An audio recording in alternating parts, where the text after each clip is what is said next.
Assalamualaikum warahmatullahi wabarakatuh.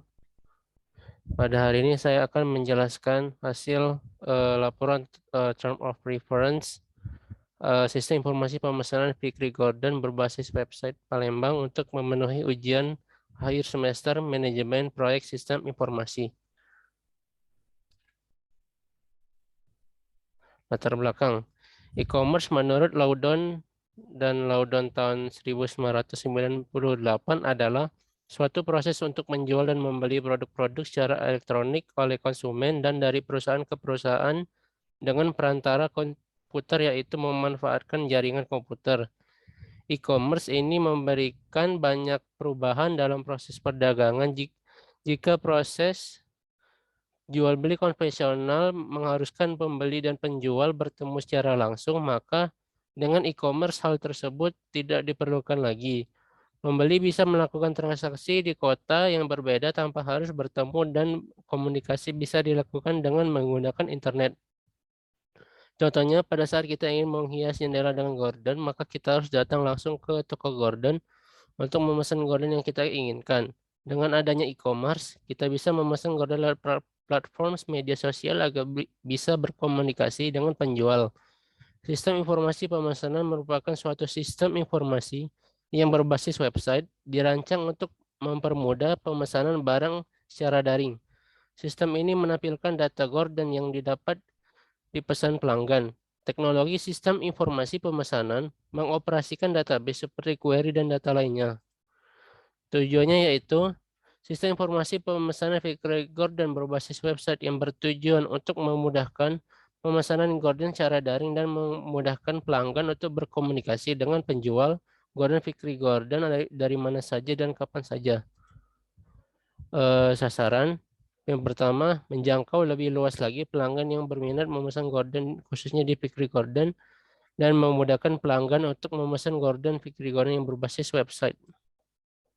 Berikut ada work breakdown structure atau WBS yang terdiri dari 6 tahapan, yaitu yang pertama investigasi awal, kedua analisa kebutuhan, ketiga desain, keempat coding, 5 testing, dan terakhir implementasi. Sumber daya manusia dan OTK proyek terdiri dari 2 unsur, yaitu staf dan tenaga ahli.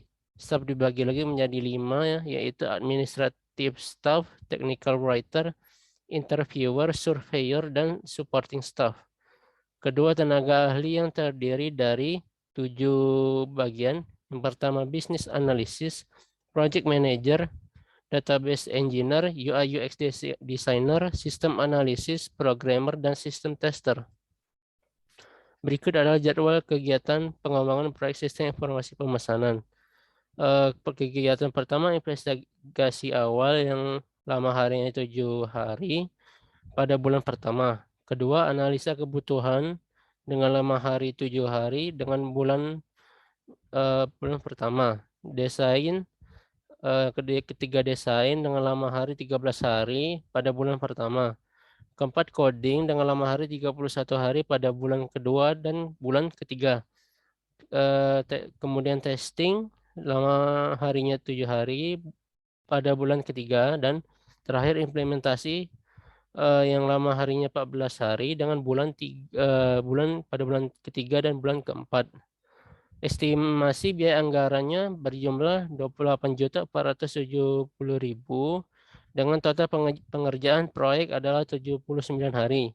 Metode pengembangan yang digunakan dalam proyek ini adalah metode waterfall.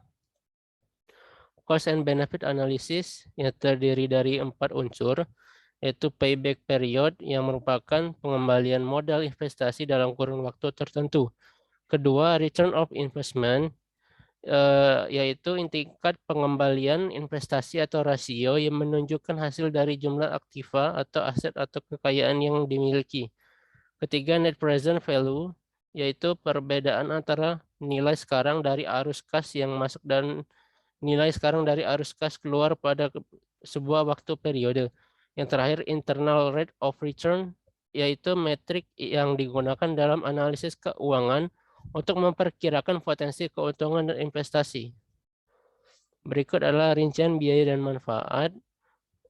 bisa dilihat dengan total biaya tahun ke-0 19 juta, tahun pertama 1 juta, tahun kedua 1.500.000, dan tahun ketiga 2.500.000.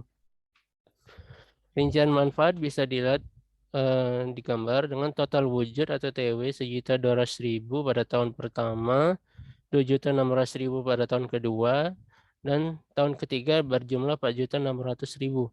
Yang kedua, manfaat tak wujud rinciannya bisa dilihat dengan total tak wujud atau TTW 6 juta pada tahun pertama, 10.500.000 pada tahun kedua, dan 15 juta pada tahun ketiga, dengan total manfaat 7.200.000 pada tahun pertama, 13.100.000 pada tahun kedua, dan 19.600.000 pada tahun ketiga. Lalu profit atau selisih dari total manfaat dikurang dengan total biaya yang menjadi tahun 6.200.000 pada tahun pertama, 11.600.000 pada tahun kedua, dan terakhir 17.100.000 pada tahun ketiga. Analisis payback periode. Total pengadaan sistem pada tahun ke-0 yaitu 19 juta, proses tahun ke-1 6.200.000 dikurang dengan tahun ke-0 menjadi 12.800.000 sebagai sisa biaya sistem. Proses tahun kedua 11 juta dikurang lagi menjadi sisa biaya sistem tahun kedua 1.200.000 dengan rumus sisa 1.200.000 dibagi 2.800.000 dikali 1 tahun menjadi 0,09 tahun. Yang artinya payback periode yang dicapai tahun kedua adalah 0,09 tahun. Rancangan sistem akan mencapai titik impas atau break even point pada waktu 2,9 tahun, yang berarti pada tahun ketiga perusahaan sudah mendapatkan keuntungan dari sistem tersebut. Yang kedua, analisis return of investment atau ROI. Perhitungannya sebagai berikut: biaya pengadaan tahun ke-0 19 juta, tahun ke-1 1 juta, tahun kedua 1.500.000, dan tahun ketiga 2.500.000, dan semuanya ditambah menjadi total biaya 24 juta. Kemudian kita perhitungan keuntungan yang didapat pada tahun pertama 7.200.000, tahun kedua 13.100.000, dan total manfaat tahun ketiga 19.600.000, kemudian dijumlahkan menjadi total manfaatnya 39.900.000. Kemudian kita ROI kita rumuskan dengan sebagai berikut: total manfaat dikurang total biaya per total biaya dikali 100.000, dan hasilnya mendapatkan 38,70%. Sehingga keuntungan yang diperoleh dari sistem pada tahun ketiga sebesar 38,70%. Kemudian analisis net present value atau NPV dengan rumusnya min nilai proyek ditambah profit ke-1 per dalam kurung 1 plus diskonto persen pangkat 1 dan seterusnya. Dan di sini kita melihat diskontonya 15% per tahun menjadi 66.406.098. Jumlah keuntungan yang diterima perusahaan pada tahun ketiga sebesar 6.406.098 rupiah, atau NPV lebih besar dari 0, maka proyek layak dilaksanakan. Dan terakhir, analisis internal rate of return atau ROI. Kita bisa lihat I1-nya 15% atau diskonto tadi, maka NPV 1 tadi 6.406.098 rupiah, atau nilai NPV-nya positif. Kalau I2-nya 20%, maka NPV jadi NPV 2. Rumusan NPV 2 sama seperti tadi, cuman jadi diskontonya jadi 0,2 karena 20%, dan menghasilkan 4.118.055 atau NPV-nya positif.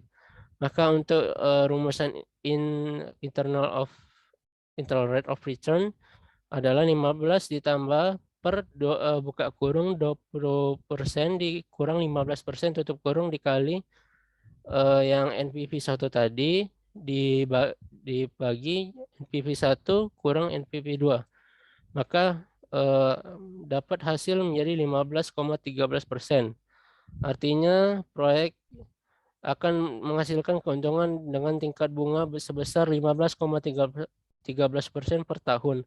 Apabila IRR lebih dari 15%, maka proyek layak untuk dijalankan. Kemudian outline laporannya, nomor 1, pelaporan pengembangan proyek dilaksanakan setiap 1 minggu sekali. Kedua, pelaporan pengembangan proyek sistem informasi berbasis website dilaksanakan tim dan manajer sistem. Dan yang ketiga, pelaporan proyek pengembangan proyek dapat dilaksanakan dengan baik. Kemudian untuk desain interface dapat dilihat di gambar. Pertama ada form login. Jika belum punya akun maka dia akan bisa mendaftarkannya terlebih dahulu pada form pendaftaran. Jika berhasil nanti maka akan menampilkan pesan berhasil dan akan dilanjutkan pada proses di email yang telah dimasukkan. Kemudian untuk berandanya bisa dilihat ada navbarnya dan judul dari nama perusahaan atau tokonya. Ini produk yang bisa dipesan oleh klien atau pelanggan.